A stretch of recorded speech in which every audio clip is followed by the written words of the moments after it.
ప్రతిఘటన టీవీకి స్వాగతం. క్షణక్షణం మీకోసం.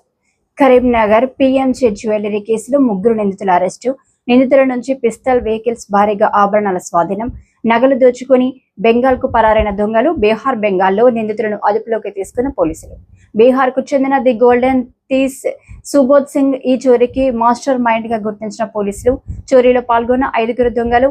ఇప్పటి వరకు 3 అరెస్ట్. ప్రత్యక్షంగా పరోక్షంగా చోరీలో 11 మంది పాల్గొన్నట్ల గుర్తింపు. ఇంకా దొరకని గ్యాంగ్ లీడర్ సుబోధ్ సింగ్, 10 మంది నిందితులు.